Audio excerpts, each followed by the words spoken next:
Forbes India presents Top 30 Talent Leaders of 2023, powered by Indeed. Hello, good evening, and a very warm welcome to Forbes India presents Top 30 Talent Leaders of 2023, powered by Indeed. Once again, I'm your host. My name is Sukhmani Sadana. I'm your host for the evening. How are you all doing today? Great. Can I get a louder, good vibe in this room from everyone? Great. All right. We have a lot of leaders here today, so let's all be full of energy. Well, I'm going to start the show today for you, lovely ladies and gentlemen here. As you all know, in today's times, the role of a talent leader is even more vital than ever before, right? They are the ones infusing new energy and vigor in business with the sharper focus which is needed on people. To recognize this, Forbes India, in partnership with Indeed, has curated a list of top 30 talent leaders of 2023 to celebrate the achievements of such stalwarts from their bold leadership to nurture a talent-first strategy in their respective organizations.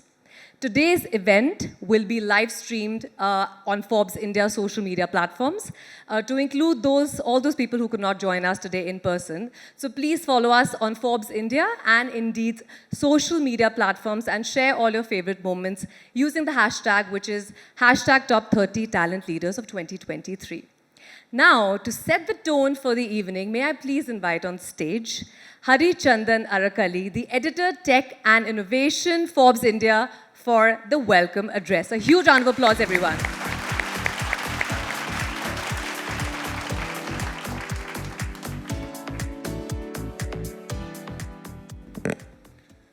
I was clearly instructed to make sure I move this up first. Thank you, Sukhmani. Namaste. Good evening to everyone. And first off, it's so good to see everyone who's present here in person. As a reporter, I'm totally soaking up the environment. And I hope that this evening will also expand your network of accomplished peers in your areas of interest in talent leadership. Welcome to our celebration of Forbes India's top 30 talent leaders of 2023. This evening in partnership with Indeed, where, as the name of the event suggests, we are attempting to spotlight the work of some exemplary talent acquisition and management specialists and leaders. Welcome also to everyone who is joining us online. Wherever you are, I hope you're doing well. And we totally appreciate your support. If you tag us, top 30 talent leaders of 2023, do tag Indeed and Forbes India. And a special shout out to all the distinguished speakers and panelists who have generously made time for us this evening, right in the middle of your work week. And you can look forward to two very engaging conversations with them shortly. By way of a welcome, I certainly won't be boring any of you with any numbers and stats on India's youthful demographics and potential therein. You all are so much more intimately aware of that than me. With your indulgence, I would only like to suggest that even in a world that is so much more comfortable today with remote working, there's nothing like looking a trusted colleague in the eye with a warm handshake when it comes to turning up for work. And I suspect that many of you talent leaders have often learned more about a prospective recruit with that one look, that one handshake, than with the entire interview that followed. Allow me also to say, in the white-collar office environment, for example, we already have digital worker robots automating today what humans were doing yesterday. And in the not-too-distant future, that colleague could also perhaps be a physical robot, a cyborg, God knows what else. So on the one hand, there are parts of the world where people are even shifting towards the 4-day work week. I'm sure some of you have already seen the news. There was a recent study that concluded in the UK on the 4-day work week. And they found out that, or at least the study's results say that some 61 employers were involved, and it maintained productivity, improved employee well-being, and reduced attrition. A very human thing for all of us to celebrate. On the other hand, we're building automatons that don't need any rest at all to replace us if we are pessimists, or if you accept the AI optimist's view, to free us to be our creative best. Time will tell. I was just thinking aloud about these things because they are one facet of the challenging, dynamic environment that many of you operate in today and your teams when you look to fill various roles in your organizations and manage them. And then there is the imperative of building more equitable, sustainable organizations, which places another tough ask before all of you and your teams. Not only must you help narrow the gap in terms of inclusion and diversity, but you and your teams are also the tip of the spear in your organizations and companies when it comes to finding the right people under demanding deadlines who can accelerate your organization's journey towards a carbon neutral future. Therefore, a special welcome to all the 30 talent leaders who will be felicitated here this evening. At Forbes India, we look forward to seeing your ideas and innovations raise the bar on every facet of talent leadership in your respective spheres of influence. We wish you the very best of luck, indeed. Thank you very much. God bless.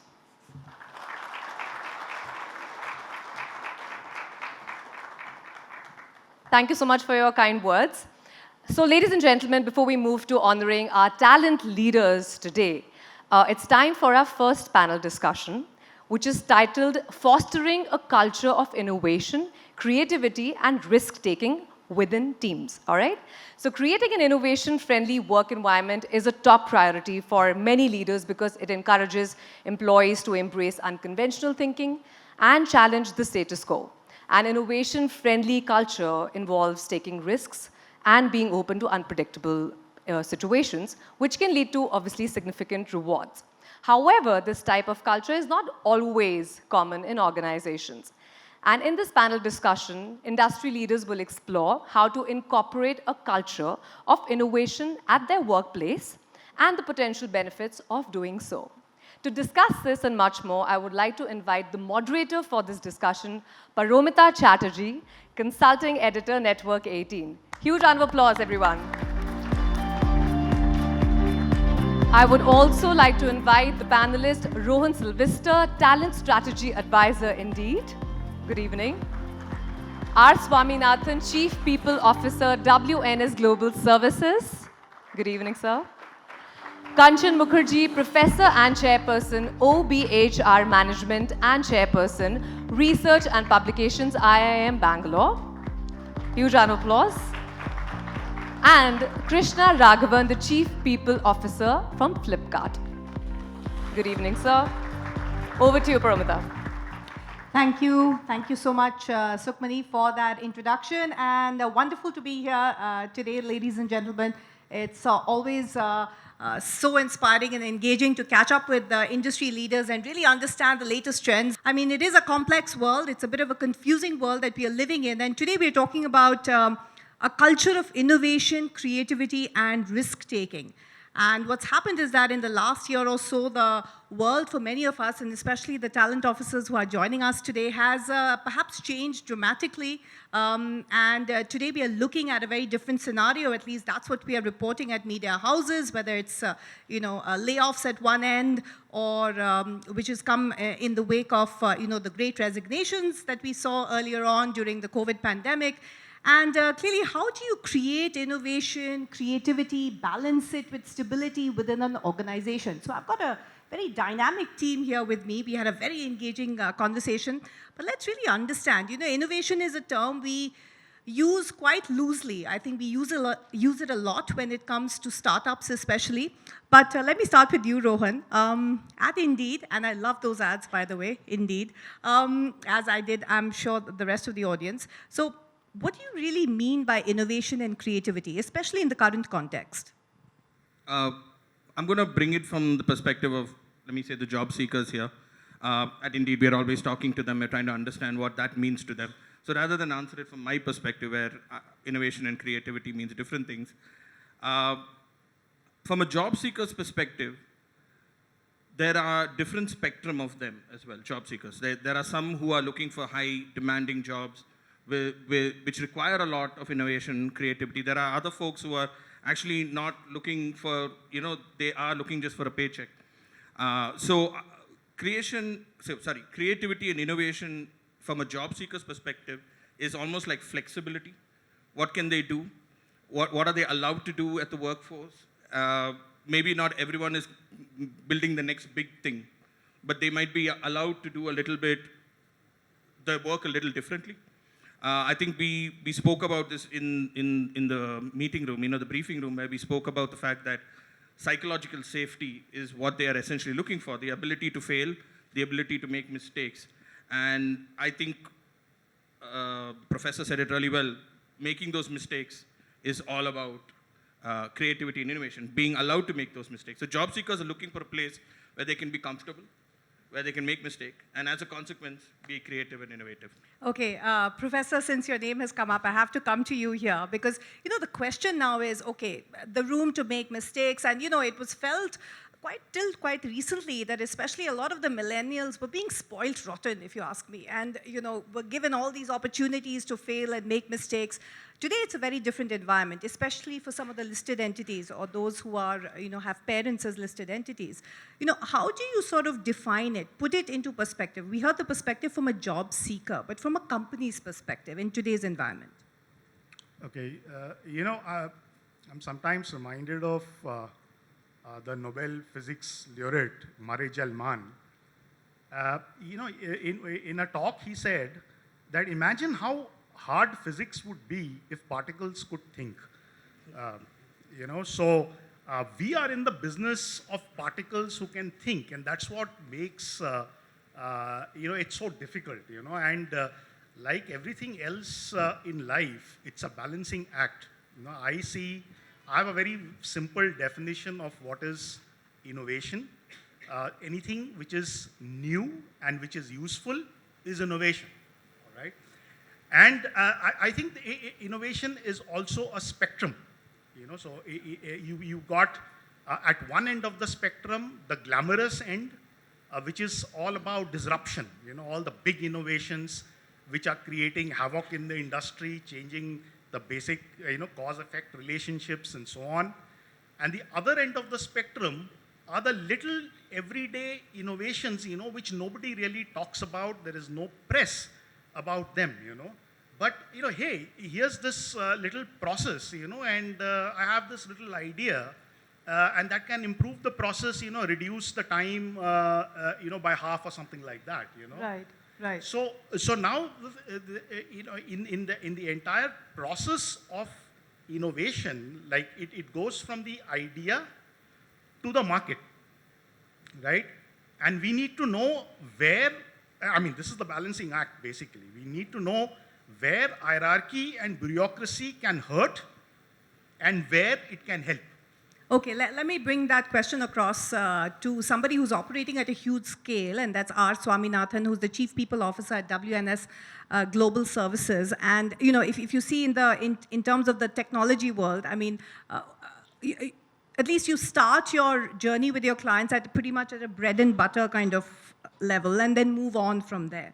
When you hear the professor defining, the two ends of the spectrum when it comes to innovation, you've got a lot of, young folks on your on your hiring plate, how do you sort of look at it, especially from the lens of a listed entity, where it's all about earnings per share and whether it's margins accretive, and it's all about show me the money? So again, look, the problem is, when you see innovation, you are probably seeing a product, right? We don't create products, right? We are in a business where we are providing services of different scale, right? It can be a high-end actuarial services to clinical research. On the other end of the spectrum, we could just be doing some fulfillment work, right? Now, for an individual, from a job seeker perspective, three axes, right? There is job content, there is reward, and there is social relevance, right? Case in point, banking industry solved for social relevance because you can find the most number of vice presidents in a bank. Because in a bank, the job content is always low. Banking is very simple, right? Payments and deposits, nothing more in a bank, right? Between the two spectrum, right? They solved it in a different manner. We'll ask that from the audience, right. The bankers here. Right. No, any bank is payments and deposits, right? It can't get complicated then. Like Pepsi is sugar, water distribution business, right? All businesses are simple, right? Now, in a purpose in our industry, when we look for these three axes, right? Our job, how do we increase job content? right, is when we move away from linearity. That means we stop getting paid for headcount and we start getting paid for outcomes. That's where the job content enriches in our industry at least, or most of business process management or transformation companies, right? That's the journey we are in. For us, that is innovation. And if we are able to articulate to our talent on this premise, we have lesser chaos in expectation, right? It's all about managing expectation and defining innovation and putting, as Professor said, rein in the chaos or allow the chaos to reign in, right? I stole your statement. I'm so impressed with that, right? I copyrighted that. Yeah. No, I'll always use your name when I use that, right? So for us, that is basically how we define innovation so that people are still excited because authenticity should be there.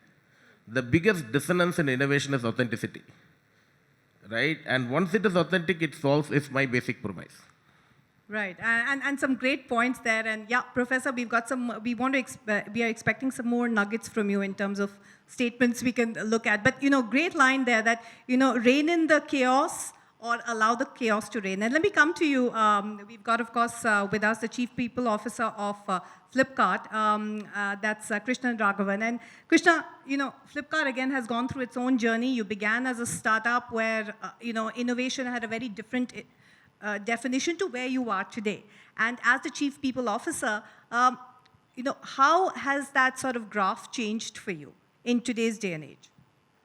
Yeah, so I think, first of all, when we started, I think as all startups would, talk about, I think innovation was pretty much the way of life in terms of how we think about products, how do we think about disrupting commerce in the country itself, right?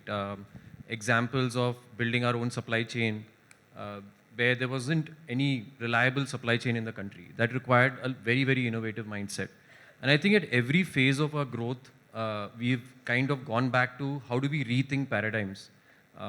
Current example, how we think about it is really you have to build very strong institutional sort of symbols and practices to drive innovation. Like, what is our purpose? It's about empowering every Indian's dream by delivering value through innovation in technology and commerce. So even in our purpose statement, it actually figures. It's about our values. I think when we started with audacity being a value. It's probably not very common for a company to define audacity as a value. And that's really an example of telling everybody, every employee saying that, being audacious, chasing audacious goals, really I think also makes you very innovative because you have to rethink constructs in the way you solve for customers. Right, and also allowing room for failure. Yeah. And when you chase audacious goals, you land up falling short as well, and it's okay. So I think, for instance, in the company right now, we have an award called Chandrayaan-2, which actually recognizes failures that happened over the year. And what we try to recognize is when you do chase those audacious dreams, you're bound to fail at times. But what did you pick up as learnings? And what can you employ in your next idea? Fantastic. I mean, to see that you have this kind of an award which rewards failure. But Professor Kanchan, I mean, getting back to this whole issue of allowing people to fail and, what you said about making failure mandatory, so to speak, that's something you feel quite strongly about. But in terms of the nuts and bolts of companies, do you think that's changing a little bit about, how companies are sort of defining failure or perhaps giving employees the room to fail and, just bringing up that point of, the psychology of, safety, really. Has that changed? Well, I've been in academia for long enough to have less clue about what's going on in the industry so much. You were working with a startup in the US, right? Yeah, not a startup. I was with the Capital One Finance, and Capital One Finance is a well-known innovator in the financial services space. And we used to think of innovation as an attitude. So does the attitude of innovation exist in the organization is the big question. And how do you create that? Yeah, so I think you create that by having the right people. So you get in the right people, but you ground these excellent people in the imperatives of the organization, and then give them a free hand, a broad field to work on. For example, in Capital One, in IIM Bangalore, our performance appraisal cycle is 3 years now, for tenure track faculty. When innovation in a particular field cannot happen, it depends on the context, but if it cannot happen in a year, then why go with a fixed mindset? In academia, if you want to publish in a good journal, it takes about 3 years. So that's what we have. So you get appraised every 3 years. Okay, I think, that's fantastic. And I think we wish we had that kind of runaway, that you have 3 years to sort of, come up, make your mistakes, and then be judged on that. Yes. But Swami, I mean, the reality is one doesn't have that kind of runway, right? And the question comes is, should a company strive to make everybody an innovator? In that sense, does innovation lie within every employee, for instance, that you have? And how do you create that kind of ecosystem? Straightforward, you cannot do that, right? Look, a country is not run with all innovation, right? There are people you need to build a building, there are people you need to build roads. So I think, look, when an organization comes and states that, the leadership seems far or less authentic. When I go to a town hall and say, I want all of you to innovate and be leaders, they should be thinking he's smoking some pot, right? And that's the authentic notion that they will have, right? So you have to be real, right? And in all realness, where does it come in is, in every organization, look, I mean, like Flipkart, or any new startup, right? They have a unified vision younger, right? So innovation is easy, right? They are creating something new. In an organization that is there for 25 years, right? Anybody who's innovating something, the old organization will go try and kill them. It's a very unnatural bias, to say that the people who have budgets will always have no time for people who are creating, right? It's the responsibility of the leaders to create that ecosystem and the microclimate, right? My job as a leader is to create the work environment for that. So I always say innovation is a leadership mandate. A good leader will create that landscape, right? It's easier to manage leaders than manage 60,000 people. It's easy to influence them. You can't manage leaders anymore. You have to influence them because everybody comes with their own mindset, right? So I simply will state as innovation is directly proportional to the leaders, and you can have a command and control leader, and he can have somebody who's very innovative, who knows how to manage the command and control leader, but will nurture innovation, right? And as an organization, you need to allow these microclimates to fester rather than getting complicated. What is my universal organization culture? Because that's again a fact. Every organization has microclimates, microcultures, right? Leadership culture is universal, right? So I think I would like to rest that way, that you should not ask everybody to innovate, but everybody can go through an innovation journey through their career. In fact, a great point there. And Rohan, apply that from a job seeker's perspective. How important is this kind of innovative branding or creativity branding in order for companies to really attract that kind of talent, especially today? And are we just applying this to Gen Zs and millennials? I'm on the older end of the millennial spectrum. So I think you are the youngest here. Definitely. But it is extremely important to job seekers. When we speak to them and we ask them what are they looking for in an organization, see, compensation is right up there. Let's not put that under the table. Compensation is important, money is important. But a lot of them want to be able to work in organizations where they're doing something that matters. Now, a lot of the thought was, the previous question was, can everyone be an innovator? Probably not.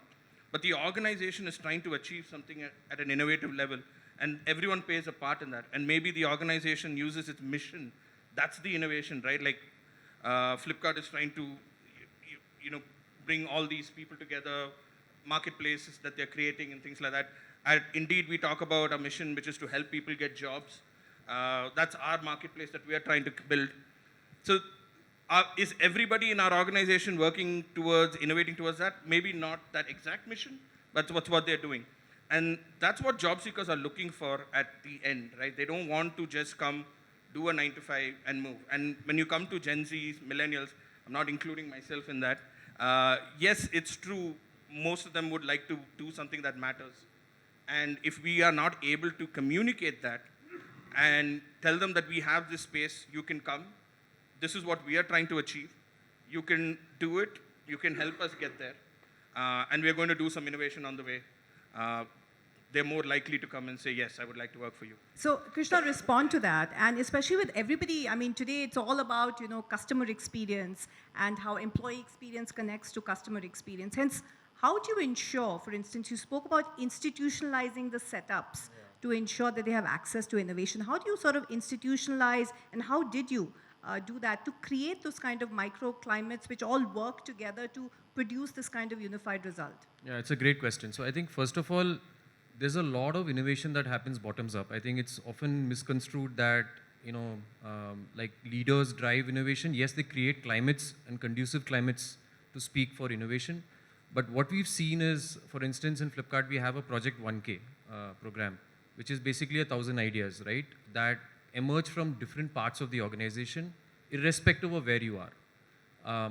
And what we've tried to do is create a process where those ideas get recognized and get funneled through the product lifecycle to actually emerge out and actually get productized for customers.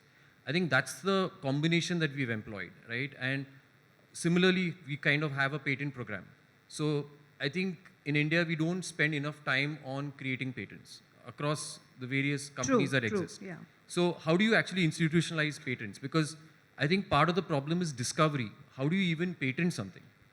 It starts there. So once we got somebody in to actually champion this from a leadership standpoint, we saw many patents get filed, both in India and in the US, right? So I think that's how you create that sort of a culture, a combination of institutionalized practices that allow for innovation to flourish, and then really have very diverse teams.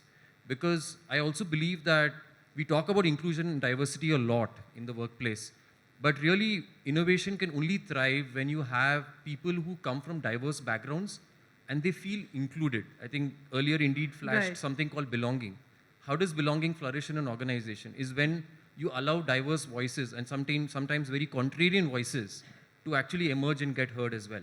So I think those are a combination of factors, like you institutionalize certain things and then you drive it through a combination of policies, practices, and systems. So, Professor Kanchan, tell me, is it a very Indian thing? I mean, you've worked abroad, you're now teaching here in India. I mean, Indian companies, especially the brick and mortar, the older generation, as opposed to, say, a digital native like a Flipkart, is there a sort of cultural block? I mean, we are more a sort of command and control leadership, and that still exists no matter how much of technology and how much of headline innovation we're talking about. Yeah, absolutely. I mean, as my friend was talking about, microcultures, so these microcultures are important because there is a place in the organization where you can obsess about budgets and timelines. But there are other places in the organization, if you want to create an innovative organization, where you can't do that. If you obsess about budgets and timelines in certain places, you can say goodbye to innovation. So that is the balance that you're talking about. In Indian philosophy, you have this whole idea of Brahma, Vishnu, and Shiva. The creator, the maintainer, so to say, and the destroyer. So I think to create an innovative organization, you need a perfect balance of the three. You need to nurture ideas. That's the Brahma Shakti. And then you've got to have the status quo also. That's very important. You've got to have your systems in place, right? And then you have the Shiva, equally important. It's so hard to let go, because innovation is also a very deeply emotional journey. You get attached to your ideas, even if they fail. That's the biggest thing, if you get so in love with your ideas that even if they fail, you just can't let go. So the Shiv Shakti is also extremely important in the entire It's like process. the director of a bad film. He just can't see what a terrible product he's made, right? Okay. Yeah. So I think, so all these, so one needs to sort of create all these three Shaktis in an organization in equal proportion. Basically. But let's come down to ground reality. And Swami, you would be facing it every quarter, right? I mean, shareholders are a punishing lot. And while these are very important, and some might even call them esoteric aspects, but at the same time, how do you sort of balance the two? And especially a company like yours, which has got its roots in India, but ultimately you are judged, across overseas. I think the intent paves the way. Right? Typically, look, even though we are US listed, most of our peers are mostly US. What was that cultural mind shift change, for instance? We're talking about, ground up as well as top leadership. So look, process innovation always happens, right? Leadership innovation mindset always exists, right? Look, at the end of the day, you have to get paid from your customers, you have to pay payroll, right? You have to show growth, which you guide to the street. Not overgrow, not undergrow, but precisely to your target, right? But within that remit, are there scopes for us to do, the destroyer stuff as Professor just articulated? Yes, there is, right? There is enough room, right? But will we be like, what is innovation, right? I'm just again, you have to create something new. Somebody should at the end buy it from you, right? Otherwise, it becomes one product that we create where nobody buys, right? And we do a lot of pet projects. Every company will have at least 100 pet projects, which is on different paradigm, right? You have to foster that. So in our organization, we have what we call as exploit and what we have as explore, right? Exploit is, we'll run it to the best possible fashion. We will be masters in that craft. We will deliver every penny to our customer, what our customer has paid for that service, and we'll ensure we are profitable, right? What is explore is, these are things that are important but not urgent. Right? How does finance is going to transform to the future CFO? A bunch of 10 people in a Bangalore lab, they are working on something very geeky, very nice. We go, we get impressed. But is that budget getting a little smaller? No. We look, in any organization for us, no, we have a specific budget basis your right to earn. Right? It's like a product mix strategy. There is a cash cow. We will take the money from the cash cow and invest in future. Like any startups, 10 ideas, one come. The law of success is better when we acquire. Look, for a company like us, we probably will acquire innovation. We have capital, we'll deploy capital to buy innovation, right? And that will increase. Krishna, react to that. It's a very different approach from what you were saying. Actually, it's a combination of strategies that you employ, right? So I'll give you examples. For instance, when we talk about like visual commerce or video commerce in general, which is upcoming wave, we had to go look at technologies that are out there, and particularly startups that have solved that problem. Because there's also at times, as Professor and others have talked, it's about a time to market and a product market fit as well, that you're actually trying to reach. And at times, the time is of essence, right? Like you need to get to that point fairly quickly. So in those cases where you see the path to getting to the product market fit much longer than what you would probably get by acquiring a startup, then you choose that. So it's very contextual, Paramita, in terms of how you think about acquisition of innovation versus creating innovation in-house. Rohan, let me bring you in here, and this whole thing of Chat GPT. The other day I was doing a show and I actually just put in the topic, and Chat GPT had the entire content. I didn't even have to do any research, and I said, "Wow, this is done. Show is absolutely done." So tell me something, Rohan. The role of technology, and Hari mentioned it a little bit about whether it's going to be automation that will take jobs away, or it will actually be an enabler, including for innovation as well. How do you view it, especially from Indeed's perspective? I mean, you've been tracking sort of the curve and how it's moving with the employment market as well. So the technology that Indeed builds is primarily for recruitment teams to use and deploy. And when it comes to automation, our belief is not that it's going to replace someone. It's not a replacement tool. It's about freeing up people to do. Even with ChatGPT, performance appraisals are going on now. I'm supposed to write 4 or 5. I have to say I have tested out ChatGPT. It's giving me the right lines to use. One sec. Isn't that cheating a little bit? Yeah, not my performance appraisal. Okay.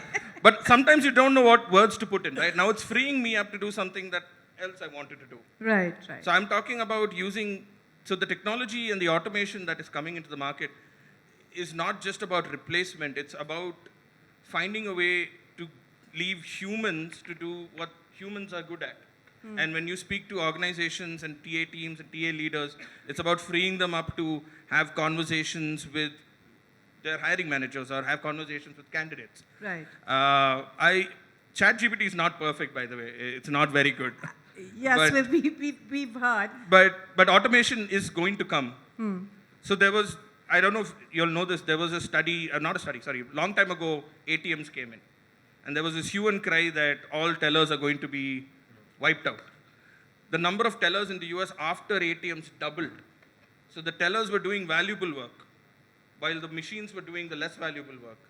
And I think that's where technology is going to go, and that's our belief as well, that we will build innovative things that will free up people to do things that are valuable to their organization or more valuable. Okay, before I throw this open to the audience, and Rohan, I hope you don't mind my pulling your leg a little bit. You know, you have to pay the price for being the youngest on the panel. Because, Professor, I want to bring you in here because this whole thing, you know, we have become very ageist. I mean, this is something coming from somebody on the wrong side of 40. And then, you know, this whole thing of innovation being associated with just the youth or the young or the millennials, as opposed to, you know, say, senior management. I mean, is this really borne out empirically? I mean, when we talk about innovation, do we just resign our heads and say, listen, I'm never going to understand this technology, so I might as well stay out of it. Let me leave it to the young to innovate and use it and, you know, take it further. No, I think you need both the old and the young, you know, and I'm very involved with my, you know, daughter's education. And you know, I sometimes sit and read her textbooks. Imagine that, okay? And when she gets an assignment, I see that we actually make a good team, you know, to solve the tough questions. You know, it's That's it's a great not, point. Yeah, I mean, it's left to myself versus left to my daughter. I think we would score less compared to both of us, you know, working on the assignment together. I am going to remember that. That's a great point and wonderfully said. Okay, audience members, I saw a lot of smiles out there. You know, there are mics which are roaming around, or I'll give you mine. Anybody wants to ask a question or, you know, just make a comment in this team? We'd like you all to participate. Anybody? Yes, the young lady who's been smiling. Yeah, it's your fault because you're wearing a beautiful sari and you're looking gorgeous. Yeah, sure. Please, take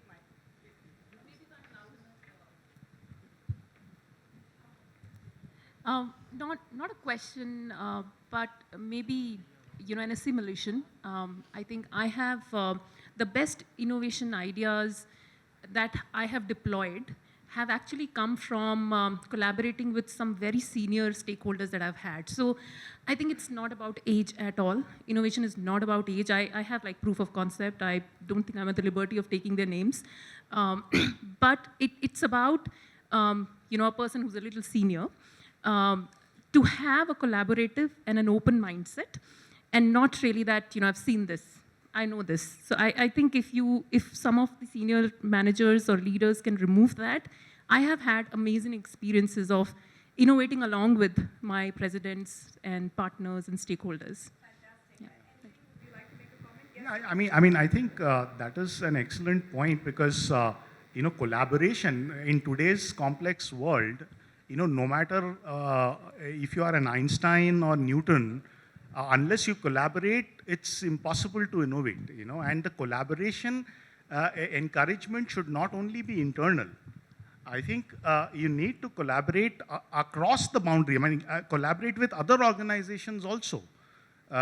You know, I mean, going to conferences and especially the whole, and coming from industry, coming from academia, I can say that the industry-academia collaboration, I mean, you were asking about the difference between India and the US, for example. In the US, where I spent a substantial part of my professional life also, there is a much more collaboration between industry and academia in the US than in India. In India, it's almost absent. Right. I think the gentleman there. Please introduce yourself. And ma'am, we'd like to introduce yourself. We never got your name. If you can just introduce yourself. Hi, everyone. Deepti from Honeywell. Hi, good evening, panelists. Good evening, everyone. My name is Subir Verma from Tata Power. So I believe, I mean, I have one point and one question to the panelists. One thing, I believe that most of the organization have this innovation because it is a fashion right now. And people often confused incremental changes with innovation. I believe that innovation need to fulfill three criteria. One, it has to be disruptive. Second, it has to have customer. And third, it need to generate profit for the business. And I believe that, and the question which I want to ask is that culture is very important in any organization, because older organizations or traditional organizations are not able to innovate, whereas the new companies are able to innovate because of its culture. So my question to the panelists is, how do you believe that culture is important irrespective of the kind of talent you have in the organization?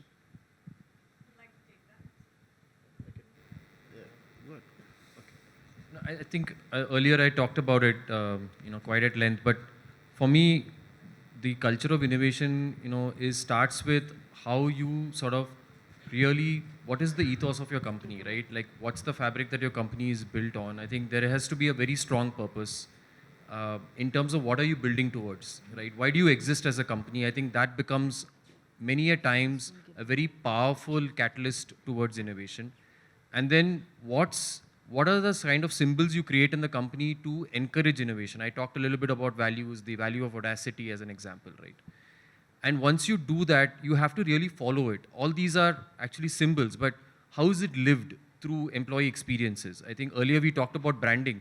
Branding stops somewhere. I mean, if you brand yourself as an innovative company, but inside, as employees experience you, you're not, it's going to falter at some point in time. So I think it's about creating that license to fail as well, because as you start innovating, you're bound to fail. And the fabric that brings all of this together within teams is the psychological safety. Because when you, for instance, the counter is if you encourage groupthink, right? Companies actually stop innovating, because it's typically then a command and control and the leader says this is what needs to be done, and then you go and do it. So it's about those, as people put it, it's about the cultural fabric you create, and then how do you follow it up with the lived experiences within companies. And you need to create several examples of this in the company. So it almost becomes, folklore within the company, that these were the ideas that actually got generated, this is how they found voice, and how they actually reached consumers, to your point, and actually generated profits for the company as well. Right. Some great points. Yes, Rohan, you want to say? Just to add to what Krishna said, amazing points in pretty much half my answer. But essentially, I think culture, when we talk culture, we start thinking about the wrong things. And I think Krishna said it right. It's about the values that we instill and the mission that we set and how we achieve it. So the mission is what we're trying to achieve. The values is how we're going to get there. And a lot of companies focus on the mission, focus on values, but don't really showcase it. And you were talking about branding to outside, right? When we do employer branding, I tell a lot of the clients I work with, just telling your values is not enough, right? Show your values in action, and that will bring the right kind of people to you. Okay, very quickly, we have time for one last comment. Yes, sir.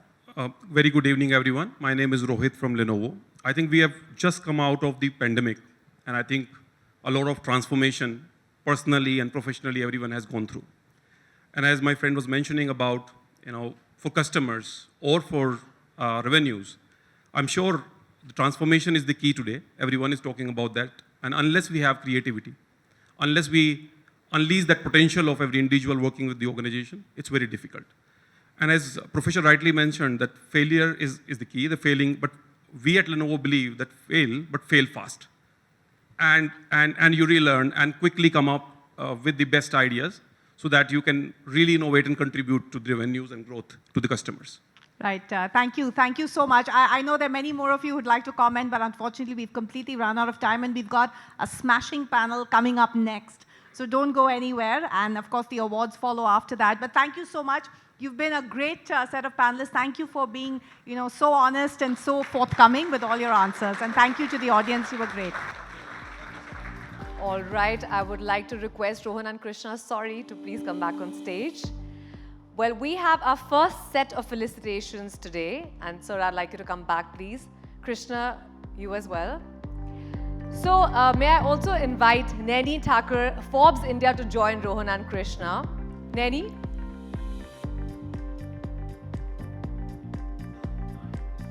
Is Naini around? All right, we can't proceed without her, so just give me a moment, please. All right, so ladies and gentlemen, it's now time to honor the stalwarts who have succeeded all odds with their leadership in shaping the future. That's what we have been waiting for, right? Are we ready for this? Are we? Okay, it's a very powerful room that we have here. The first talent leader for the evening is Vijaya Priyadarshini, JSW Steel Limited.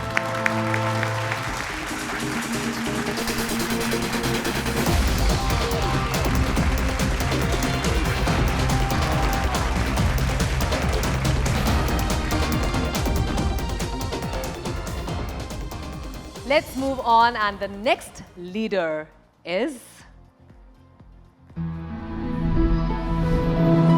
Subir Verma, Tata Power.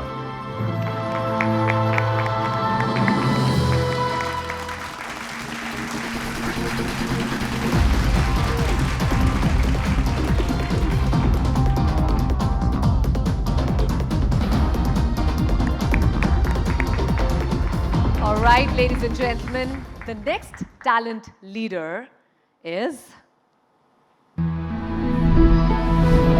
Munish Vasudeva, Siemens Limited.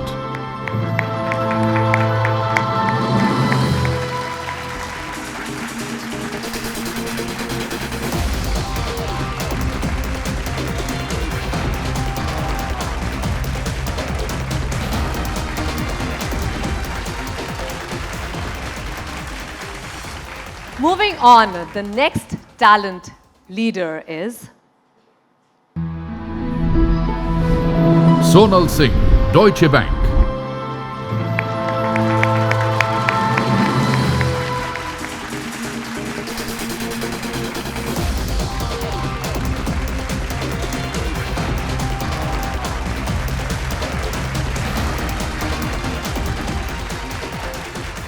Ladies and gentlemen, please put your hands together for our next leader. Sabina Ladakh, Cipla.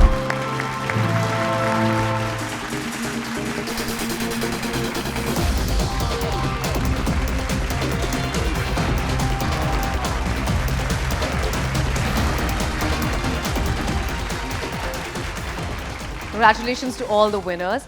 Thank you, Krishna, for being here and felicitating all the leaders. I would request Rohan and Neni to please stay back. May I please also invite R. Swaminathan to join the presenters on stage. Good evening, sir. Okay, everyone, so we move on to the next talent. Are we ready for the next talent? Okay, so we move on to our next talent, who is Farad Umar, Mankind Pharma Limited.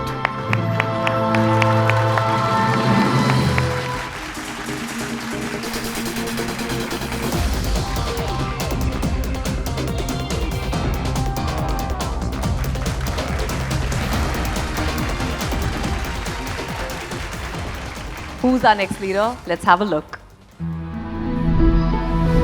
Vivek Thukral, Pega.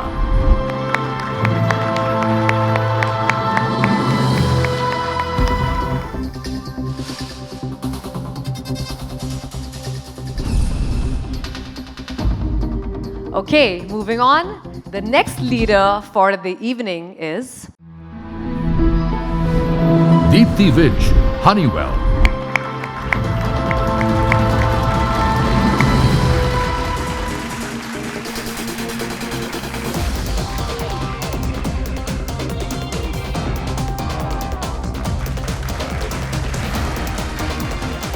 So, ladies and gentlemen, this evening is obviously about felicitating the icons of leadership who embrace the best practice for people management. They have created career growth opportunities for employees, laid emphasis on development and mentoring the workforce, basically ensuring that there's diversity at their workplace, and they nurture the culture and have a progression of innovation. That's the whole idea behind this. So now we're going to move on to the next talent leaders between us, and let's see who that person is. Mastan Rao Gatram, Congratulations. Globe.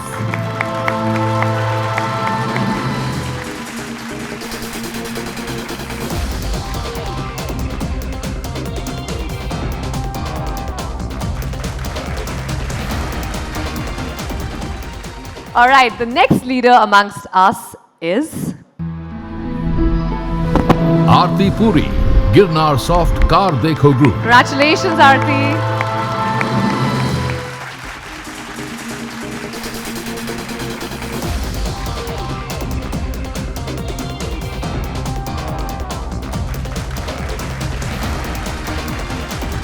Thank you, Neni and R. Swaminathan, so much for joining us on the stage. Thank you. I would request Rohan to please stay back. I would also like to invite Kanchan Mukherjee to join Rohan on stage to present the next set of felicitations.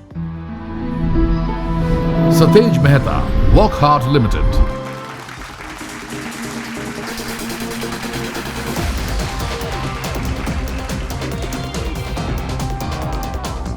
Could I please request Mr. Harichandran to come on stage and, sir, felicitate the sets. Thank you so much.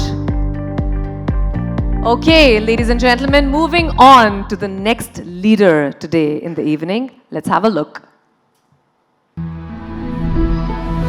Madhu Menon, Deloitte India.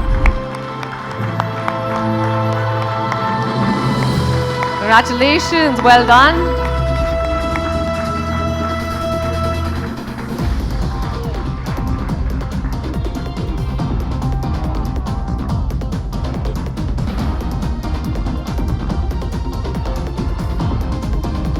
Congrats once again.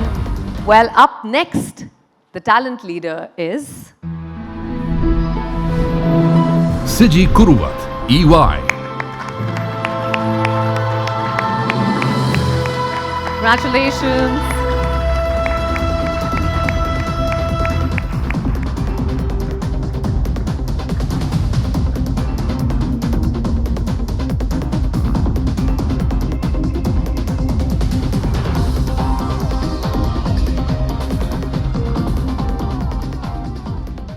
Ladies and gentlemen, the next talent leader is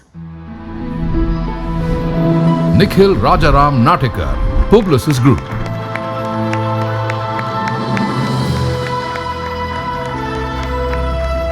Congratulations, sir.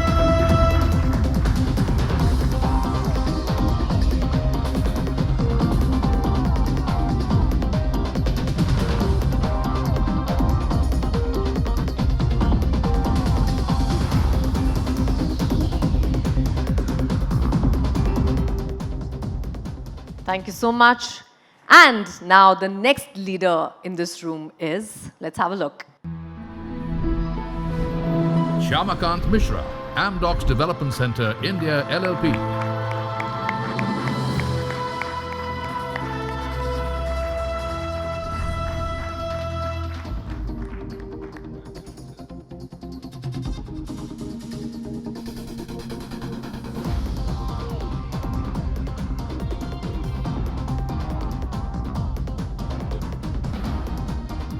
Thank you. Congratulations to all the winners. And thank you so much, Rohan. And thank you, sir. Mr. Harichandran, you can have a seat. Thank you so much for taking our time.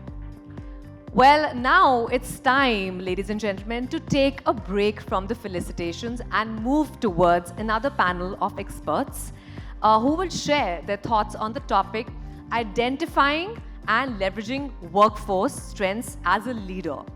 Ladies and gentlemen, business leaders are constantly adapting to overcome challenges such as the COVID-19 pandemic, supply chain constraints, and geopolitical tension that are causing global uncertainty everywhere and disruption.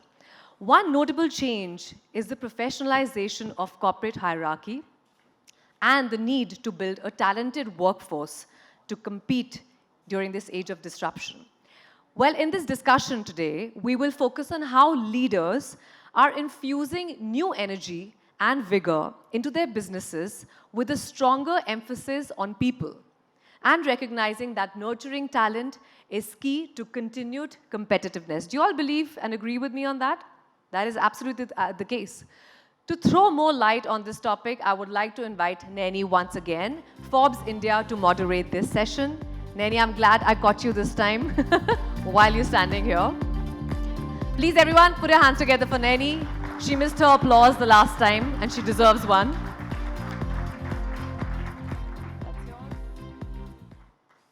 Also, let me invite her fellow panelists on stage, Mr. Anil Kumble, former Indian cricketer and coach. Good evening, sir. Welcome. Thank you for being here.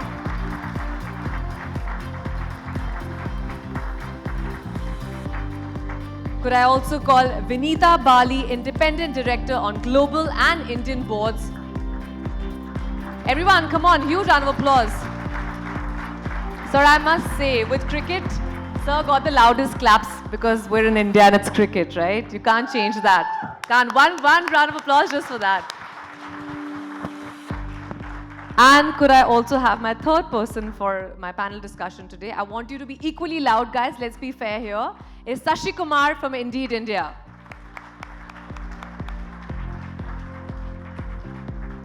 Over to you, Nani. Thank you. Wow. It's hard not to feel starstruck. I don't know about you guys, but I definitely feel a little bit of that. And I don't usually feel that, but lovely. So I think today's topic is something that I've heard about over the years from various leaders as well as professionals, wherein everyone talks about the importance of team, correct? And I think we're going to be talking about just that and the importance of recognizing talent and their strengths and sort of leveraging all of that and putting together a wonderful team which can sort of be competitive and efficient. So I'm going to, start right here. Thank you all so much for being here and taking out the time. Obviously, I'm going to start with you, Anil. If we can sort of if you can take us back to the time when you took those 10 wickets at Firozshah Kotla in 1999 against Pakistan, what was going on in your mind then? What was the strategy? And, how supportive were your team members? Too many questions, I know, but really curious. Thank you. Thank you, Nani. Good evening, everyone. Good evening, Vinita and Shashi. It's wonderful to be here this evening. Thanks for taking me back to 24 years, possibly a couple of weeks we are ahead. It was 7th of February, 99. Wow. We had lost the first test match to Pakistan very narrowly. This was a tour that Pakistan and India were playing in India after about 14 years. So there was a lot of pressure yes, of course, playing Pakistan, and then you had to win against Pakistan. So the first one we lost, and then we moved to Delhi, where you spoke about teamwork. As a bowler, you need runs on the board, and thanks to the batters, we had 420 runs on the board, and that certainly is a cushion when you're bowling, especially in the last innings of a test match. And then, of course, people think that it's one bowler who takes wickets. It's a collective effort. And the pressure, actually, that you build on the batter is what gets you wicket. So it's not just bowling from one end. The person from the other end also needs to keep up the pressure. And that particular day, you sort of come back. You think every game, you sort of think through the same kind of, you do your mental visualization and then go into a game. And it so happened that all the wickets that I took in my mind the previous night exactly happened the same way the next day. It doesn't happen all the time. It's perhaps destiny. And I'm sure everyone remembers after I had got 9 out of 9, that one over that Javagal Srinath bowled was actually the toughest over. Because as a bowler, you're so trained to bowl at the stumps and get people out. Here, he had to bowl slightly wider, not enough wide, because you can't bowl wide, but yet not get a wicket. And that probably is the most challenging. And I think, like you said, it's a team effort in a cricket game. You need fielders to take catches. Then, of course, like I said, the pressure needs to build from the other end. So it was one of those days, perhaps I was destined to get all 10. And it was wonderful to actually beat Pakistan and then level the series. That was the biggest takeaway for me. Wow, wonderful. You really took us all back in time. Absolutely. And Vinita, I'd like to bring you in here. If you can draw, a parallel from what Anil mentioned in terms of, the achievement that one, or how teams work, in a sports field. What about you as a business leader? How do you share this experience of creating sort of success and building a winning team at the end of the day? I think I'd just build on what Anil said. Working in an organization is a team sport because no one individual does anything, actually. And similar to high-performance teams in sports, it's important to have a certain rhythm. It's important to understand context. I'm sure, and I don't want to step into territory that I know very little about, but bowling under those circumstances requires a different mindset and a different focus to a game which is a much easier game. So I think leaders also need to understand context. So understanding context is important, getting the rhythm of your team is important. At the end of the day, it is about people and their competencies. But I think part of leadership also is about creating an environment where talented people can put up their best performance. Sports teams do it, an orchestra playing does it, companies do it. And I think those companies that actually think about the clarity of the goal, the clarity of the strategy that will get you to the goal, the clarity of putting together the operating system that helps you deliver the strategy, the clarity of who are the players and what are the interdependencies, and above all, at the end of the day, when you deliver, what is in it for me as the team player? So there are, in organizations, of course, performance metrics. In sports, you're the winning team, and it feels very, very different to not being the winning team. But similarly, in the business context, you've got your competitors, and the best athlete wins, whether it is on a sports field or in the business arena. So there are many, many parallels. In fact, the whole thing of alignment, the whole thing of practice, the whole thing of discipline, all those things, we don't use those words in the corporate sector, but those are absolutely critical to delivering a high performance. Yeah, that's, I think, very well put, Vinita. Coming back to you, Anil, you have been the captain as well as the coach for the Indian cricket team, which means working together with a set of very different individuals. Now, how do you sort of galvanize these very different characters into one cohesive unit and function as a team? I think taking a cue from what Vinita mentioned in terms of cricket teams, as a captain, it's a lot easier being a captain and being in a leadership role because you're in control on the field. But as a coach, you're trying to put together a strategy and again, trying to create an environment and a culture that not only enables that particular squad, but then people who want to or who are aspiring to be a part of that team understand that, look, they need to do all of these things to be a part of that squad.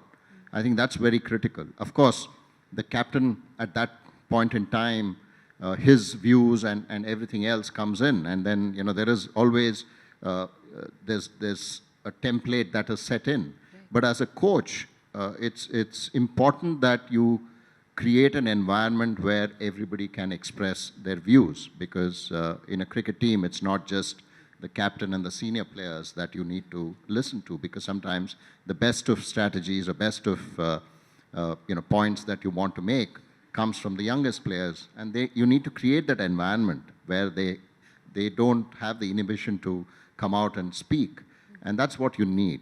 And as a coach, the difference between a captain and the coach is that from a coach's perspective, you're not there for the senior players. You're there for the younger lot, because you're trying to fast track them into understanding the pressure, understanding situations and how you react, and then how you develop to be able to manage that. Because the last thing that you want as a player when you're playing on the field is to look behind your shoulder and wait for someone to tell you what to do, because that's too late on the field. So you need to create an environment where they can learn, make mistakes, and then learn from those mistakes, and then you don't have a problem if they make new mistakes. And that's what you try and enable in an environment. And because at practice, you try and create that kind of a pressure situation. You can never replicate what happens in the match in a practice session, but you try and create that environment where they're constantly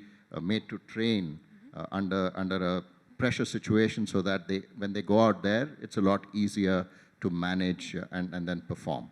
And it's important that you celebrate those moments, and then identify, not necessarily, I mean, in cricket, we always look at who got 100, who got a 5-wicket haul, and then celebrate them. But then that's not that. It's not just about that. It's also about that little partnership, that one little catch, important run out.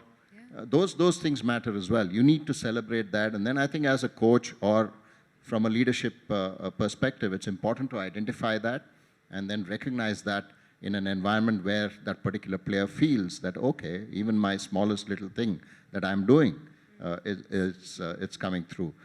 But what I found as a coach versus a captain, the most difficult thing is to tell the 12, 13, 14, 15 player that you're not playing. That's the toughest part. How do you engage them? How do you make sure that their motivation remains, and then they're constantly practicing, and then whenever the opportunity arises, they're ready to perform. So that's the difference between that, and it both has its equal challenges, but as a captain, I think you're more in control than a coach. But how do you tell that player that you're not playing? You say it, and then you say it, and then you put an arm around the shoulder, and then try and pacify, and then try and explain. It's not easy, but what is important is to have a clear and honest communication. It cannot be something else, and you can't just hold back. It's important to say it, and then also mention that, look, this is probably the area that we are looking at for you to improve on, so that whenever you get the opportunity, you'll be able to perform. Right. Shashi, I'm going to bring you in right here. Is it similar? Is this also something, that works similarly in a business setting where, how do you balance the need to build a strong team, a cohesive team, whilst also, in this sense, allowing an individual to grow? I think Anil covered most of it. It's not very different from the sports world. Right. I think the first and most important thing is, how do you build a team? A lot of leaders want cohesive teams. Some of them mistake cohesion for uniformity. You need a diverse team. You need people who think differently, who are from different cultures, who are from different ways of thinking, are from different circumstances.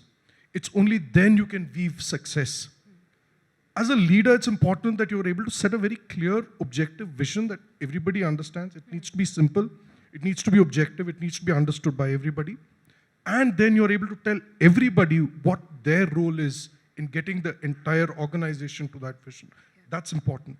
3, like Anil said, feedback. How do you go and tell people that, look, maybe you're not doing the right thing? Provide direct feedback. And also, as a leader, be open to direct feedback. Your team members need to be able to come back to you and say, look, maybe this is how you need to change, or this is what you need to do differently to help us succeed more. Celebrate success, like Anil said. Celebrate small things, success across. And finally, when you do a lot of this, you find a team that sort of is invested in each other. How is it that we can build teams that are as invested in the success of the other person as Javagal Srinath was in that last over, invested in Anil's success, right? So that's, I think, what you do to build a cohesive team. Absolutely. Coming back to you, Anil, what are some challenges that you faced as a captain, and how did you sort of navigate them? And the part 2 of my question would be, in this sense, how did you handle failure? Not just for yourself, but the team, and of course your role as a coach in that sense. I think, in terms of captaincy, it came pretty late in my career. I had probably close to retirement that I got the role to take over as captain. But I was always a leader within the group. Yes, captain, you have a designation there, and you are a designated captain. But I've always played that role within the group. And within the leadership group, I was a part of that. And The difficult part was to, sort of, again, like I mentioned, the 12, 13, 14, 15, not easy to manage. And then when things are not going your way, how do you keep the motivation level going? And that's when you depend a lot on the players who've been through those ups and downs. They've been through the roller coaster rides, the legacy of having toured outside of India and not having done well. And then suddenly you start, how do you then change that? It takes a bit of time. The first team that goes out and then wins has been the most resilient. And then the younger lot who come into the team, for them it's a lot easier. So you're trying to create an environment or trying to create or build teams wherein you've toured before, things have not gone your way, so you want to make that change. And how do you do that? The only way is to come together as a group. And the first discussion that I remember having with my senior players was that, look, as individuals, I think we had achieved everything as players. So it was important that we now put all of that behind and looked at how can we now transform this team and create a culture where the core leadership group decides how this team should go about. It's not just about that one particular captain or leader, because at the end of it, if you want the culture to continue, if you want the legacy to continue, if you want performance to continue, it should come from a core group of people. And it should have a buy-in from all the players. There's no point in just standing there and saying, I'm the captain, this is how things have to be done. It doesn't work that way. You need a buy-in from everyone. The only way is to be inclusive and then ensure that they are aware of all of that. So that's one of the main challenges. And then I think in sport, it doesn't require too much of motivation to put in when things have not gone your way. Generally, we sort of sit down and go through failures in depth. We do these 2-3 hour meetings. I mean, in sport, you don't like people sitting in a room and having conversations. But what we don't do enough is when you have actually been successful. You don't try and discuss and understand why and how we actually won this game. We don't really do that exercise. So when we do that, it becomes a lot easier to focus on where things went wrong when actually you've lost a game.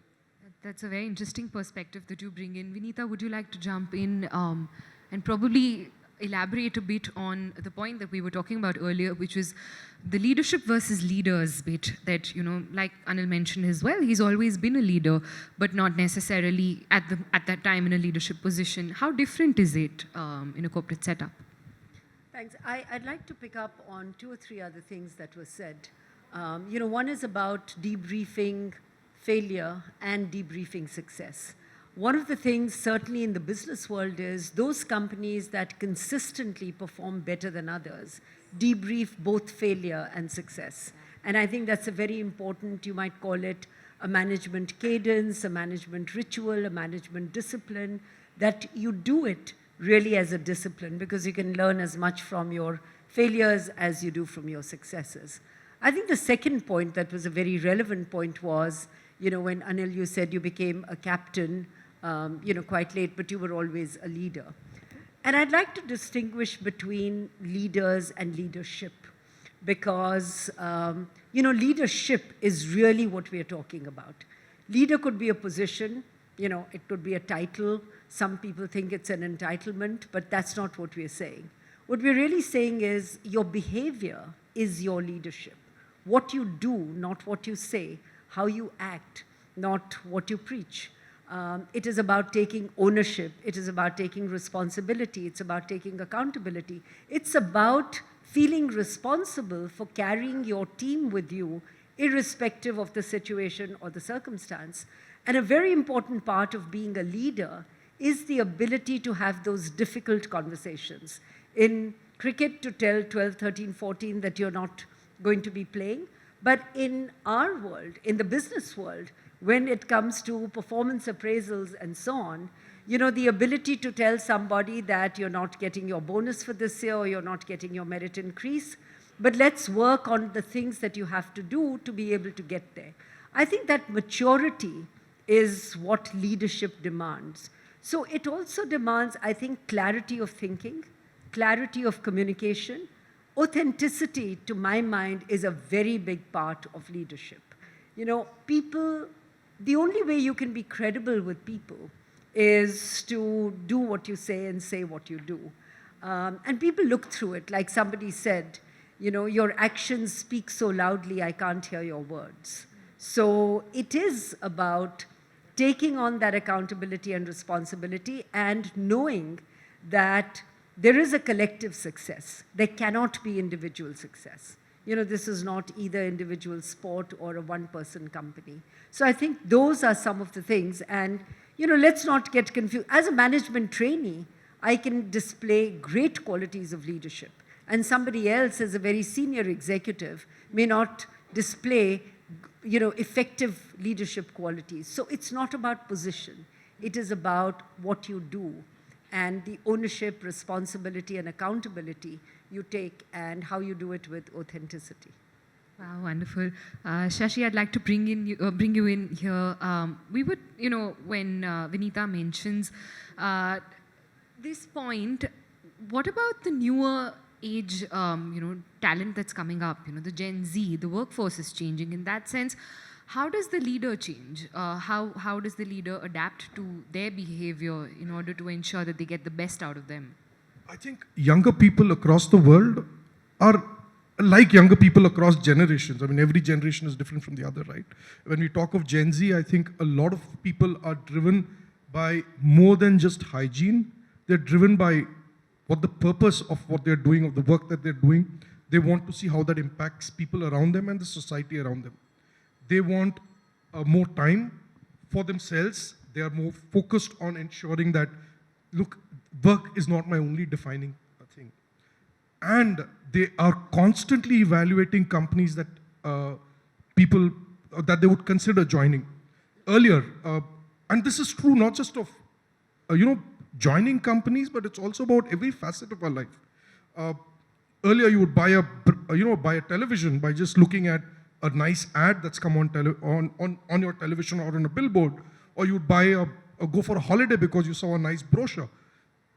Today, people go online and review and read reviews of people who've bought that product or undertaken an experience. And it's similar in people who want to join careers. They are reading about what other people are talking about, the experiences in companies. And that's going to define how companies are able to attract and retain talent. Yeah. Social media is very prevalent. People know that social media is not always very pleasant. Yeah. You get comments, reviews, which are A, not completely honest, and 2, borderline abusive. Yeah. Everybody gets that. So what's important for companies is how they respond to the kind of reviews that they're getting on social media, on other platforms, as they choose to take their voice out to the newer generation. Interesting. Vinita, in your opinion, how does one build and sustain, rather, a high-performance culture in an organization? I think if you sort of decode what culture is about norms, patterns, behavior. And I think talking about a high-performance culture, there are several thoughts that come to my mind. One is, what does the organization actually prioritize? Are we seeking excellence, or are we seeking some solution which is a little bit of a patchwork quilt? What are the behaviors we are rewarding? If you want to create a culture which is really oriented to customer care, and you can't have any business without thinking about the customer. Right. Today, even after an Uber ride, you have to rate the performance of your Uber driver. So the thing is that, what are those aspects of culture that get rewarded, that get mentioned, that get ignored? There are many things that companies say, and every company talks about, we value diversity and inclusion and so on. Yeah. And then you actually look at the facts, and the facts say something completely different. I think increasingly what social media is doing is that you can't get away by saying anything.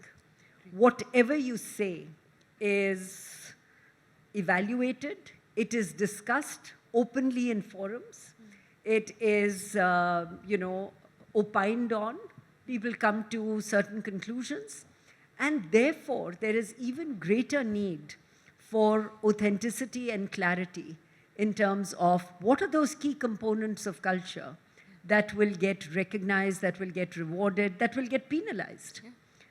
Because all of those things create the norms that people see and live by. You can't really talk about a high-performance culture and not reward high performance. You can't talk about a high-performance culture and then give everybody merit increases ranging between 7% to 10%. If you're not differentiating between people, then how do those messages get across? And I think those are business issues. Those are not necessarily HR issues.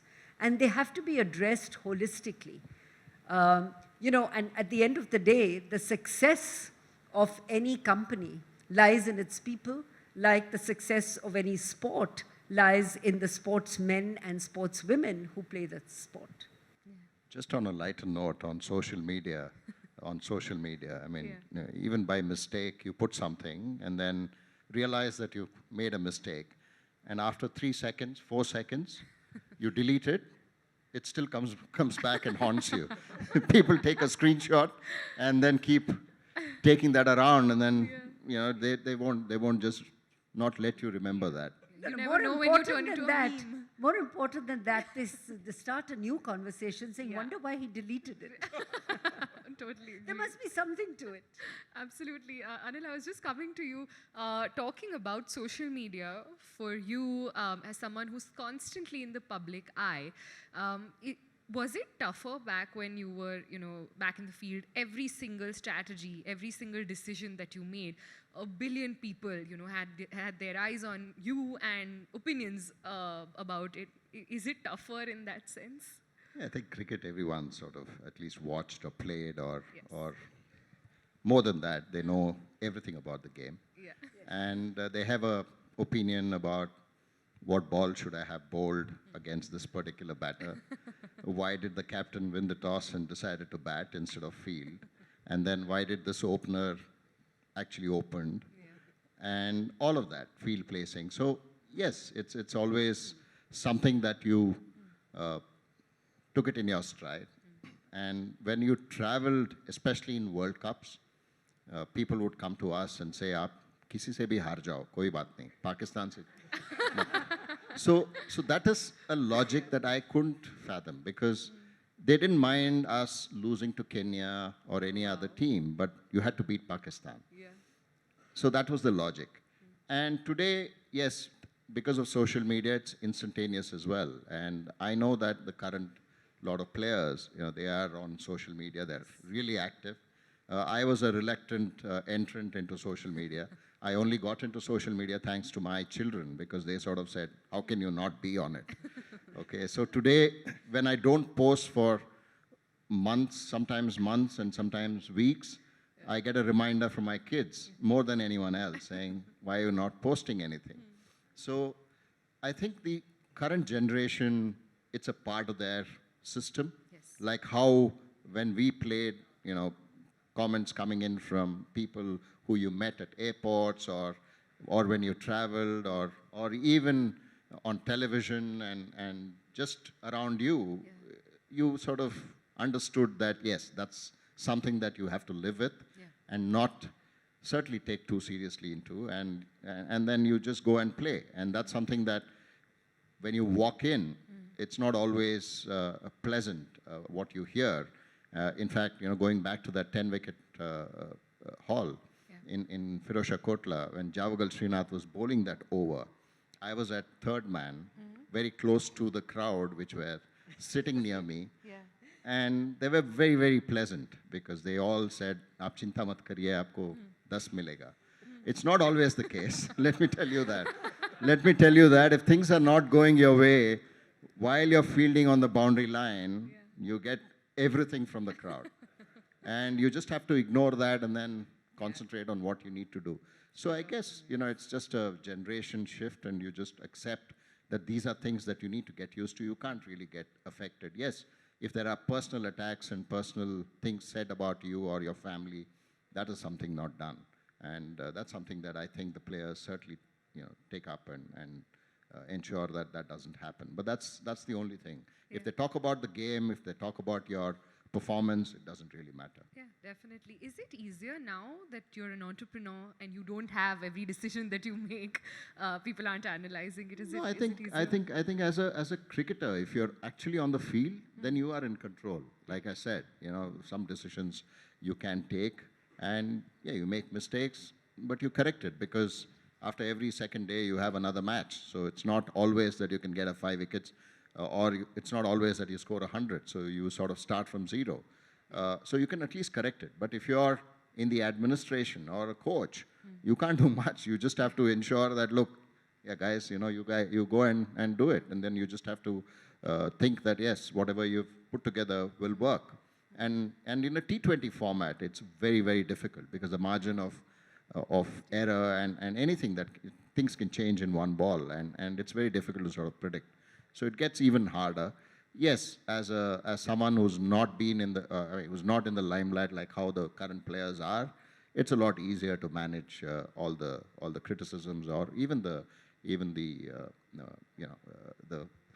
performances that you do and the encouragements that you get. So it's a lot easier to manage.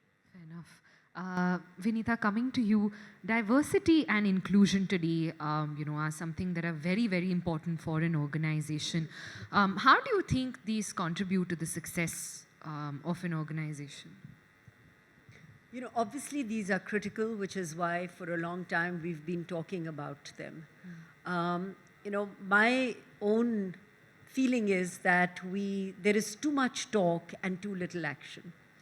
And when I talk about diversity, I don't just mean gender diversity. I think gender diversity is just seen as a shortcut to talking about diversity.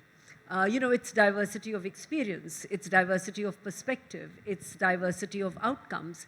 If somebody, right now, I sit on a few global boards, and these are companies who operate in many countries around the world. And unless you actually have a sense of what Africa means to a business in Africa and Latin America means to a business in Latin America, you can't really make a good contribution. I also believe that everybody sitting in this room, and you are the talent seekers for your companies, I think we have to take the big, bold steps and say, how do we create a diverse environment? And get away from these ideas of, we need more women and we need less of somebody else, etc. The example I often use is that if I'm walking in through that door into my place of work, what should you be concerned about? You should be concerned about my track record, my academic qualification, my skills, my knowledge, my attitude, what I have done in my previous roles. Where does my gender or my, now we're talking about LGBT sexual preference, or the country I come from, or the religion I belong to, have anything to do with my ability to contribute in an organization? So I think it's time, starting from all of you in this room, that we say, let's talk about diversity as a competency. It's not a nice to do. It is, we have to do it. And when you start talking about it as a competency, it is something that is endemic and integral to your success. It's like saying, can you play cricket without, a wicket keeper? And you say, okay, anybody can be a wicket keeper.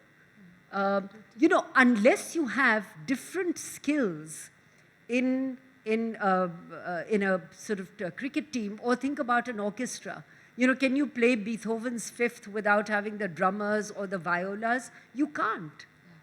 So why do we believe that we can have organizations without certain diverse skill sets? I think it's a very myopic way of looking at business, and I think the sooner we recognize it, and the sooner we put real specific metrics to measure what distance we have traveled, it's going to be one of those things which is nice to talk, but not very much happens. Absolutely. Shashi, what are your thoughts on diversity and inclusion? So, broadly agree with what Vinita said, but I think we must realize that women's participation in India's workforce is currently at 16%, and that cannot be healthy. And so it's absolutely important and imperative for companies to focus on that and a lot of other things as well.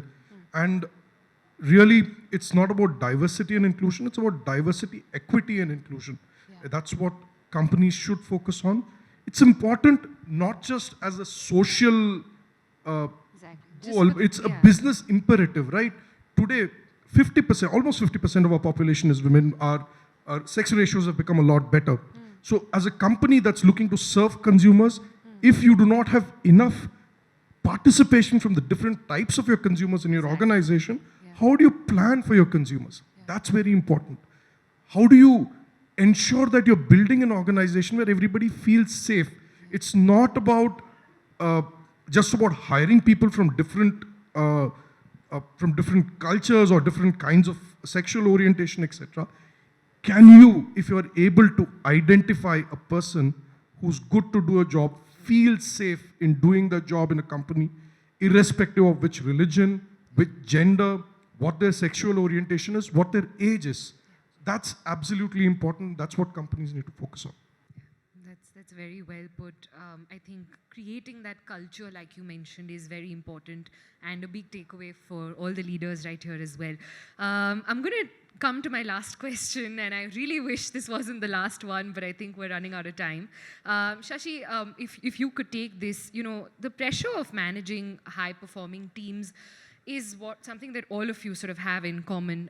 What advice would you like to sort of give to young leaders or upcoming leaders in terms of managing, of course, their own mental health, but at the same time also ensuring that their teams perform as well as they need to? Absolutely important. First, unless you're in a good place mentally, your team is going to suffer, right? Yeah. So it's important first for leaders to also create boundaries. Say that, look, at this time, I'm cut off. I'm not doing anything else. I'm going to be maybe playing tennis, watching cricket, or watching a movie, but I am not thinking of work. This helps you plan and become a lot more better and productive when you get to work. Two, it's important to be able to take stress out. All of us as leaders, we know for a fact that it's not always going to be great going, right? It's about waves and troughs. Knowing that this too shall pass when you go through a trough is important. And when you're going through a wave, remember that this too shall pass and think of where you can go wrong and start planning for that. I think these are some of the things that people can do to manage stress better. Can Absolutely. I just say something Of on course.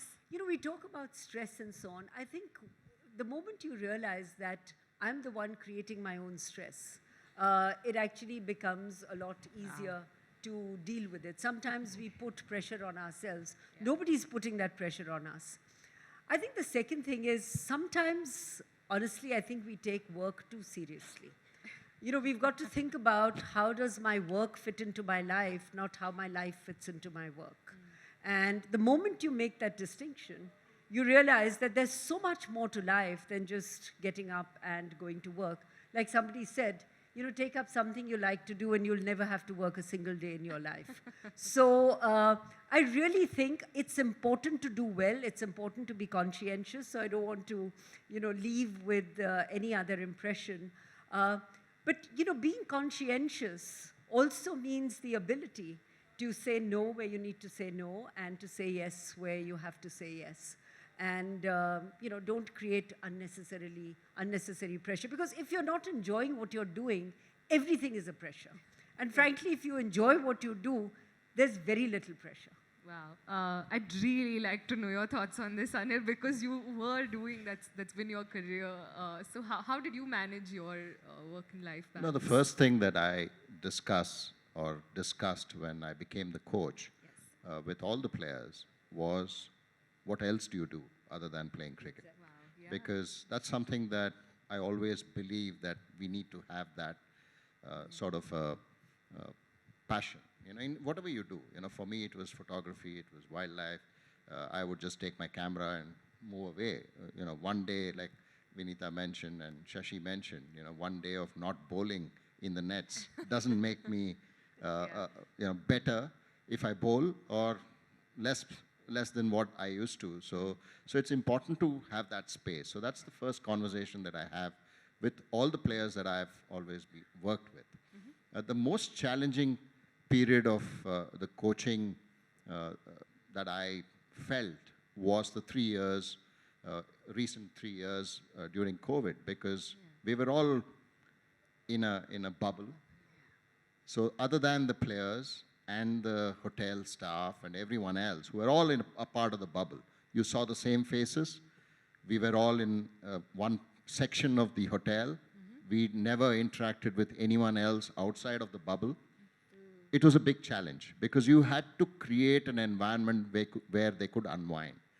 And you had to also listen to each individual because everyone would feel a different kind of a stress, you know, of saying, hey, look, I'm not feeling great today.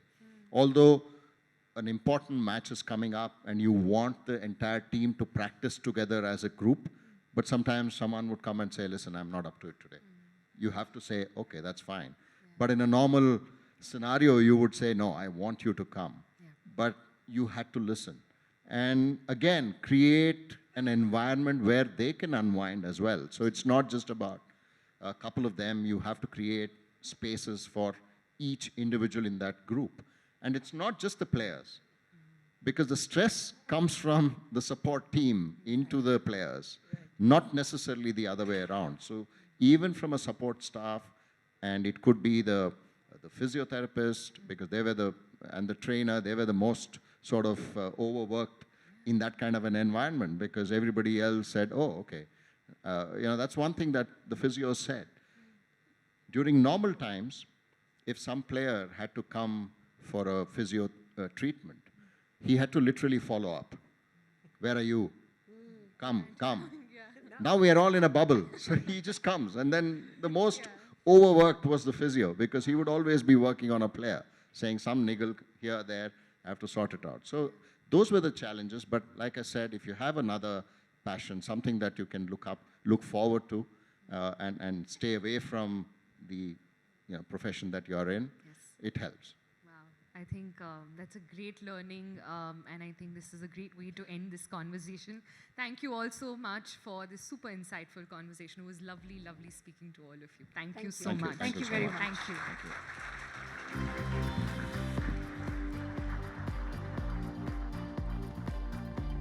Thank you so much, everyone, the panelists. Great discussion, very insightful.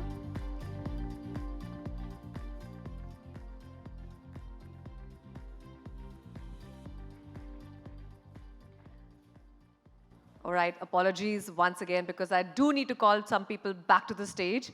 I would request Sashi Kumar and Anil Kumble, sir, to please come back on the stage to felicitate our leaders. Okay, ladies and gentlemen, are we ready and excited for our next set of leaders? So, the next leader for today is Manav Chabra, Ericsson India Global Services. a huge round of applause. Congratulations, Manav.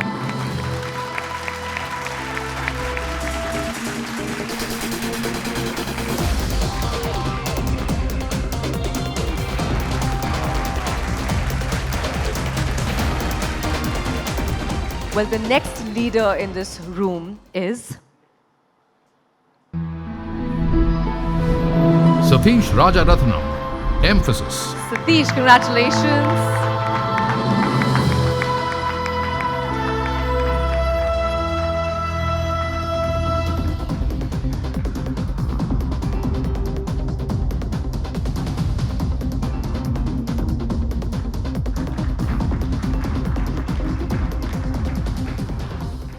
Well, the next talent leader amongst us is Rajiv Khatri, Genpact. Congratulations, sir.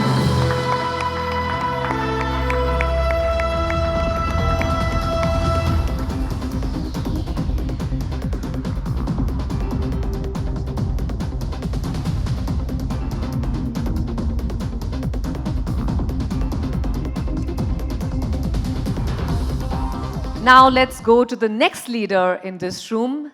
The next leader is Meera Narayanam, Amazon Development Center India Private Limited. Congratulations, ma'am.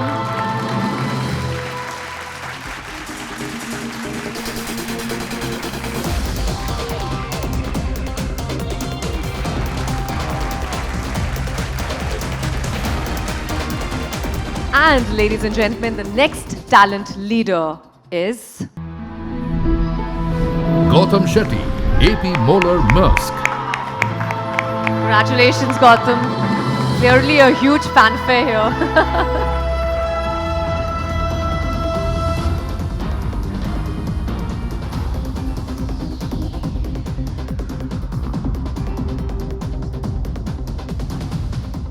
All right, the next leader amongst us is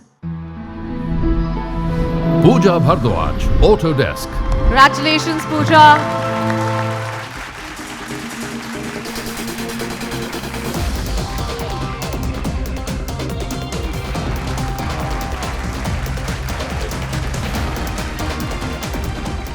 Moving on to the next talent leader, who is Rohit Pratap Singh, Lenovo. Congratulations, Rohit.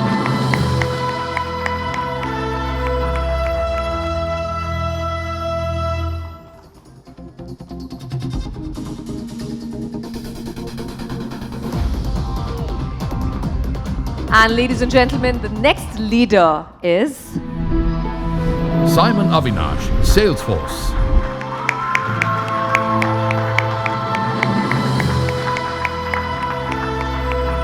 Congratulations.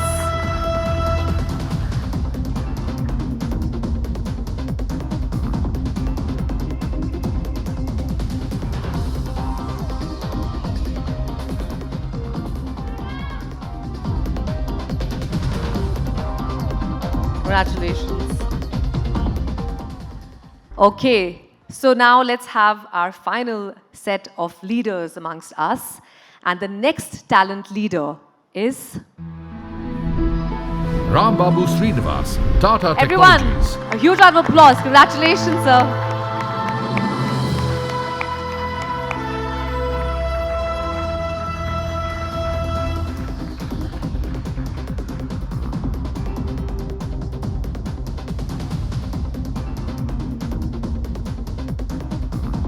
Congratulations. And the next leader is Harpreet Kaur, Godrej and Boyce Manufacturing Company Congratulations, Limited. Harpreet.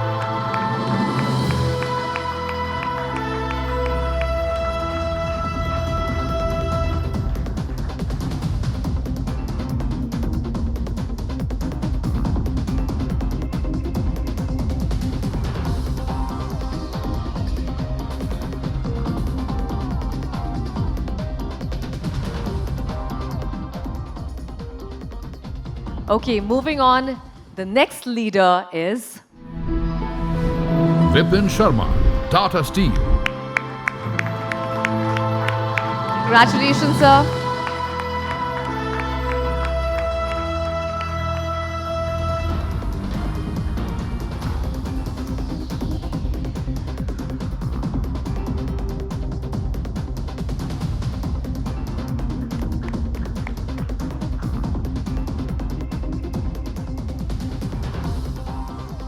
Okay, the next talent leader amongst us is Satyen Subhash Kulkarni, Larsen & Toubro. Congratulations.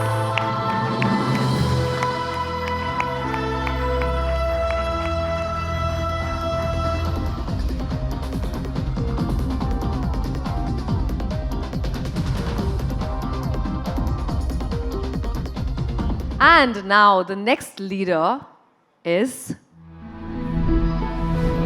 Salil Matthew, Cap Gemini, India Congratulations, Private sir. Limited.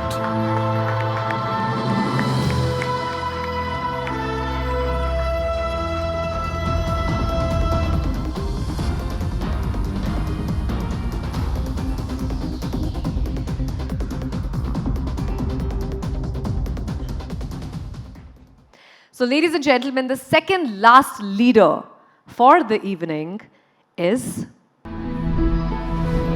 Rajiv Menon, Wipro. All right, congratulations, sir.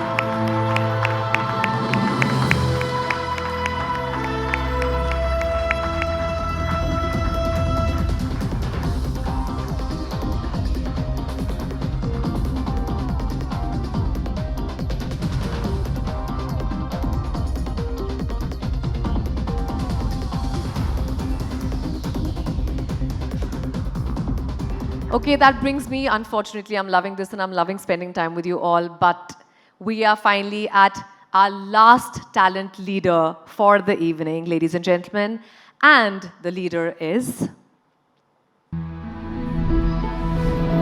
Vardharaj Venkatraman, Infosys Limited. A huge round of applause, everyone.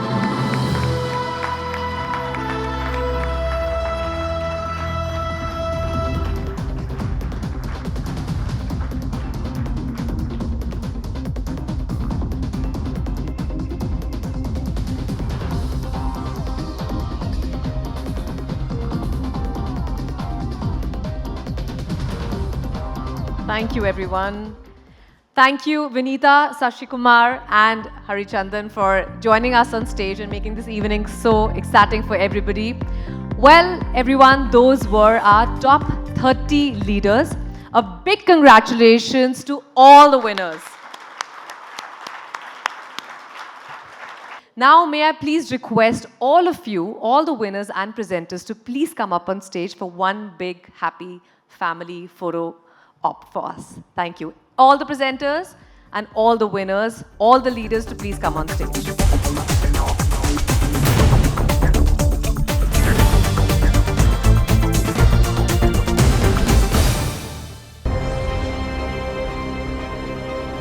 Forbes India presents Top 30 Talent Leaders of 2023, powered by Indeed.